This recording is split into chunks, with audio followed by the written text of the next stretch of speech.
তো hello, welcome back to our channel Bengali blogger Moumita. তোমরা সবাই কেমন আছো? আশা করি তোমরা সবাই খুব খুব খুব ভালো আছো। তো আমিও খুব ভালো আছি। এদিকে হচ্ছে তোমাদের আজকে আলোচনা করব প্রদীপ বাবু আর মিনাকে নিয়ে। তার সাথে হচ্ছে কিমা ফ্রি কথা আছে না, বাই টু গেট ওয়ান। তো হ্যাঁ, বাই টু গেট ওয়ান। তো সেই রকমই আজকে ভিডিওটা হতে চলেছে।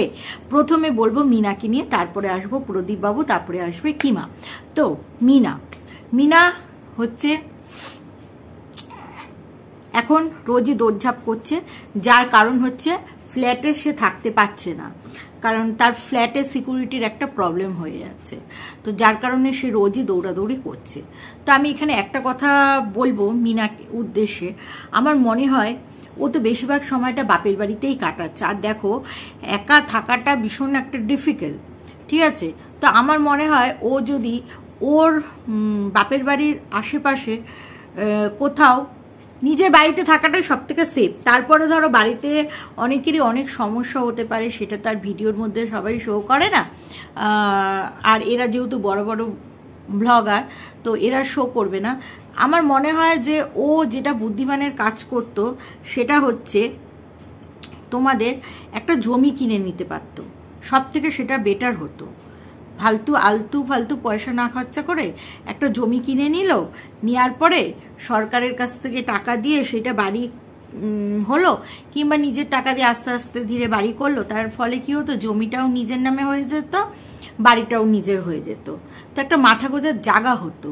আমি জানি না ও ফ্ল্যাটটা কিনেছে কিনা। দেখো, ফ্ল্যাট কেনাটা কোনো ব্যাপার নয়, না কোনো ব্যাপার নয় এটা বলবো না, ফ্ল্যাট কেনাটা কিন্তু ব্যাপার, কিন্তু ফ্ল্যাটটা মেনটেন করাটা কিন্তু একটা ব্যাপার। ফ্ল্যাট মানে আমার নিজের যেহেতু আছে, আমি জানি যেহেতু আমি বাড়িতে থাকি, আমি খাই না খাই আমাকে ফ্ল্যাটে কিন্তু একটা টাকা বেয়ার করতে হয়। মানে ফ্ল্যাট মানে কি একটা হাতি পোষার সমান আর কি। না, যদি থাকো তাহলে ঠিক আছে, যদি না থাকো সেটাই বলছি। যেরকম মিনা, যেমন আমি থাকি না, আমি এই মানে বাড়িতে থাকি, সেরকম ফ্ল্যাটটা পড়ে রয়েছে, কিন্তু মিনা থাকবে বলে ইয়ে করেও কিন্তু ফ্ল্যাটে থাকতে পারছে না। দেখো, মিনা ফ্ল্যাটটা নেওয়ার পিছনে আমার যেটা মনে হয় একটাই কারণ এরা ভিডিও করে, প্রমোশনাল ভিডিও করে, তারপরে হচ্ছে ব্লগিং করে। তো সেইখানটা একটু চাকাচাক বাড়িঘর দেখালে কিন্তু দর্শকদের মন অনেক বেশি আকৃষ্ট করে। তো সেই জায়গা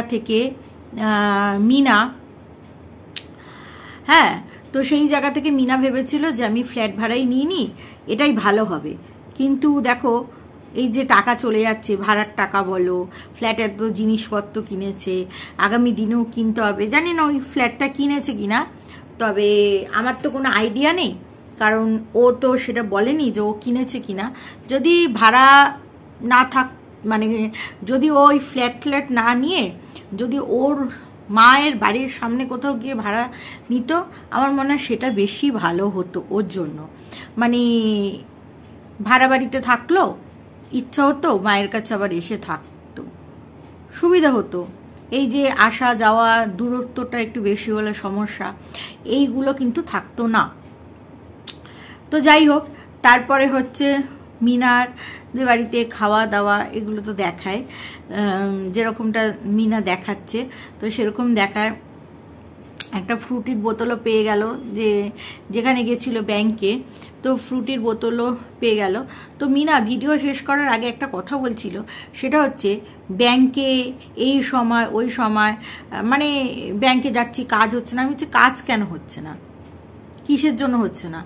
প্রত্যেকটা জায়গায় একটা সময় থাকে, ঠিক আছে? আর যখন কোনো অফিসিয়ালি কাজ করতে হয়, তখন ফার্স্ট ধাপে সবসময় যেতে হয়, মানে 10টা থেকে 1:30টার মধ্যে গেলে সব থেকে ভালো হয়, ঠিক আছে?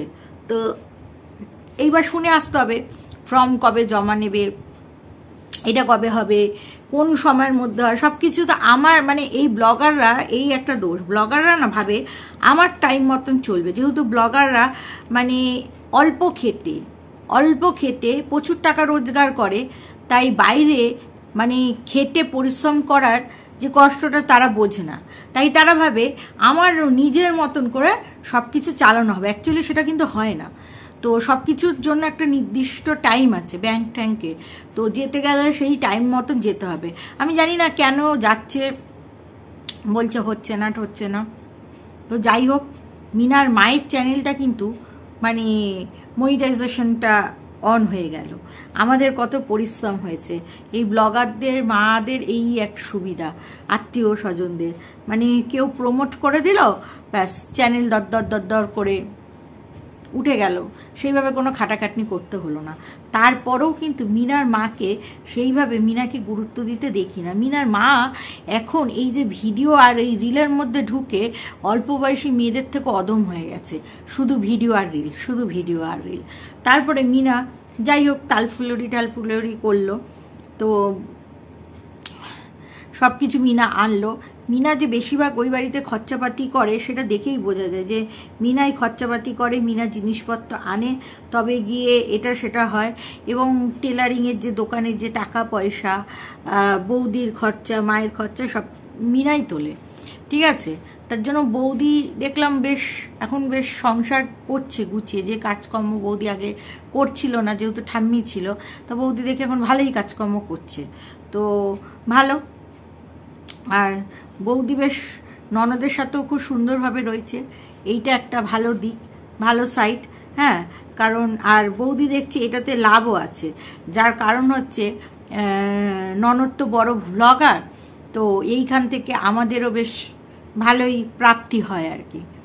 তো মিনা বলল একজন এসছে, সেই ভদ্রলোকের নামও বলল, কিন্তু সেই ভদ্রলোককে দেখালো না। অনেক দর্শকরা বলছে তুমি কিসের জন্য এসছে, কেন এসছে, এসব কারণ বলতে পারলে তাহলে ভদ্রলোককে দেখাতে কি অসুবিধা। আর যখন দেখাবেই না তাহলে তার নামটা নিয়ে আরই বা কি দরকার ভিডিওতে। না, মিনাও কিন্তু প্রদীপবাবু যেরকম বউ বেচা ছাড়া প্রদীপবাবুর আর কোনো উপায় নেই, মিনাও কিন্তু ভালো করে টিক্স খাটাচ্ছে যে কিভাবে কন্ট্রোভার্সি ক্রিয়েটারদের এইভাবে কন্টেন্ট ছুড়ে দেবো, আমাকে নিয়ে কন্ট্রোভার্সি করবে, আমাকেও দেখতে আসবে লোকে।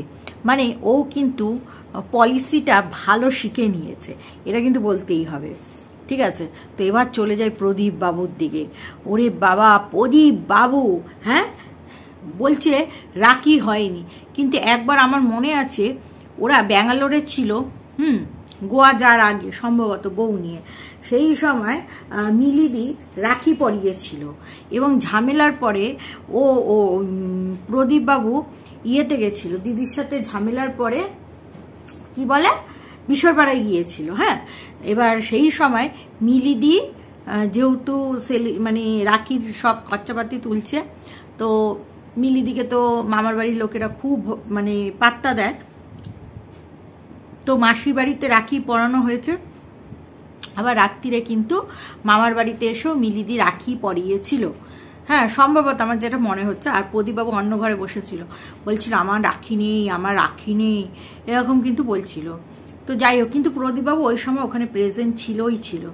তো এইটা হচ্ছে একটা বিষয়, হ্যাঁ। এইবার প্রদীপবাবু কোনো দিন রাখি পড়েনি তা না, বলছে আমার তো দিদি নেই। বাবা, তোমার দিদি নেই? তোমার দিদি তো ছিল, তোমার দিদি তো তোমার রুজি রোজগার করে দিয়েছে, কিন্তু না, তুমি তো সব সম্পত্তি হরণ করে বাবা মাকে গ্রিপ করে দিদিকে নো এন্ট্রি করে দিয়েছো। প্রদীপবাবু ইতনা ঝুট কিউ বলতে হো? তোমাকে ব্যাঙ্গালোরে একবার তোমার দিদি রাখি পরায়নি? শোনো, আমি কিন্তু খুব পুরনো ভিউয়ার্স, তোমার দিদির ভিডিও আমি একদম পুরাতন ভিউয়ার্স, আমি আমার সাথে কোনো ছলবলি কথাবার্তা নয়, ঠিক আছে প্রদীপবাবু? অনেক ভিউয়ার্সরা তোমাকে নাই চিনতে পারি, বাট আমি কিন্তু বলে না পুরনো খিলাড়ি, তো পুরনো খিলাড়ি আর কি, বুঝতে পেরেছো তো প্রদীপবাবু? তো তারপরে প্রদীপবাবু হচ্ছে রাখি এসছে, ওরে বাবা, দেশ বিদেশ সব জায়গা থেকে প্রদীপবাবুর কাছে রাখি চলে এসছে। একখানা মানে রাখি, একখানা দিদি একখান রাখি পরাতো, সেইখানে প্রদীপবাবু 3-4খানা রাখি পড়াচ্ছে, কি যাতা কথা, হ্যাঁ। তো যাই হোক, রাখি বন্ধন সেলিব্রেট করলো বেশ মিষ্টি এনে একদম সুন্দর করে, ঠিক আছে। তো রাখি বন্ধন পালন হলো। তারপরে মেন চলে এসছে কিমা দাল্লির অত বড় গতরখানা নিয়ে কিমা দাল্লি যে কি করবে সেটাই বুঝতে পারছে না, রাখি পরানোর নিয়মই জানে না কিমা দাল্লি। তো যাই হোক, রাখি পরিয়ে দিল কিমা দাল্লি, ঠিক আছে। তারপরে যে টোটো ড্রাইভার আছে তাকেও রাখি পরিয়ে দিল কিমা দাল্লি, ঠিক আছে। তো এইবার কিছু আলোচনা হচ্ছিল, সেই সময় আমি যেটা বুঝতে মানে আমরা যেটা শুনেছি, ভালো করে ভিডিওটা শোনো তোমরাও বুঝতে পারবে। বলছে আরে বলো না বলো না, ওই যে ঠাকুমা তো আসে, তার মানে কি ওই যে ওই রুমটায়, প্রদীপবাবুর ওই রুমটায় ওই মেয়ে ছেলে একখান আসে না, সেই মেয়ে ছেলে আসে থাকে আবার চলে যায়, সেইটা ওই ঠাকুমা জানে। ঠিক আছে, প্রদীপবাবু হচ্ছে ছু কিটকিট, ডাঙ্গুটি, তারপরে লোডো এসব খেলছে, বুঝলে তো? হ্যাঁ, এইসব খেলছে, এই যে এইসব কিমাদাল্লি সব বুদ্ধিতেই খেলছে। কিন্তু প্রদীপবাবুর তো এখনো পর্যন্ত ডিভোর্স হয়নি। যদি মেয়েটা কখনো বলে আমাকে মানে বললাম না, আমার সাথে ছেড়ছাড় করেছে, আমাকে এই ধর্ষণ করেছে, দেখো তখন প্রদীপবাবু কেমন ভাষা ফাঁসবে। কিমাদাল্লির কথা শুনে উঠছো তো বউকে ঘরে না তুলে, দেখবে কেমন পয়সা পিছন মেরে নিয়ে চলে যাবে সেই মেয়ে ছেলে। কিমাদাল্লি তো ওইটাই চায়, যতক্ষণ শুনবে ততক্ষণ তোমায় কিচ্ছুটি বলবে না, যেই ওদের কথা শুনবে না তখনই তোমার পিছনে বাস ঝান নিয়ে চলে আসবে, বুঝতে পেরেছ? তারপরে তো খুব মানে মিনার নামে বলছে, কারণ প্রদীপবাবুর যেটা কাজ, ঠিক আছে, আর কিমাদাল্লির যেটা কাজ, মানে ও ফ্ল্যাটে নিয়েছে বলে, ভাড়া নিয়েছে বলে ওকে নোংরা চরিত্র নষ্ট মেয়ে ছেলে বলে দিচ্ছে, অথচ প্রদীপবাবু যে ছু কিট ফুত ফুত করছে সেইটার কোনোটি কিচ্ছুটি নেই। যাই হোক, তারপরে তো সেই আজাদির কেক কিমাদাল্লি খাবে, বাবা এত বড় গতন নিয়ে গেছে, ও খাবে না কিমাদাল্লি খেলো। তারপরে আবার প্রদীপবাবুর বাবার ঘর দেখলো, এবার প্রদীপবাবুর বাবা বলছে এই পিছনটা এইটা করে দিতে হবে, ওইটা করে দিতে হবে। তাই কি প্রদীপবাবুর বাবা এখন পিছন নাড়িয়ে নাড়িয়ে এপাং ওপাং ঝাপাং করে বলছে ব্যায়াম করতে হবে। আরে তোর কি বলবো, তোর ছেলের অকাত ওই বইয়ের পিছনে, তোর বউয়ের অকাত মানে প্রদীপবাবুর মায়ের অকাত বইয়ের পিছনে, না হলে ওই ধরনের কথাবার্তা বলতে পারে ছোট একটা বাচ্চার সামনে? এই তো তার পারিবারিক শিক্ষা। আর প্রদীপবাবুর অকাত ওই মিনাকে ছাড়া এদের গতি নেই, বুঝতে পেরেছো তো? এদের ডিভোর্স হয়ে গেলেও মনে হয় মিনার একদম পদু চাটতেই হবে, এইরকম ব্যাপার। সত্যি মিনা চলে এসে খুব ভালো করেছে। পয়সা থাকলেই হবে না গো দর্শক বন্ধুরা, পুরো ন্যাস্টিক ফ্যামিলি। প্রদীপবাবুর মন মানসিকতা প্রচন্ড চিপ। আমরা ভিডিও দেখে বুঝতে পারছি যে এতটা নিচ মানসিকতা, তাহলে যে বসবাস করে বোঝো কতটা নিচ মানসিকতা। তো চলো দর্শক বন্ধুরা, এই ভিডিওটা এখানেই শেষ করছি। তোমরা সবাই ভালো থেকো, সুস্থ থেকো, লাভ ইউ অল, টাটা।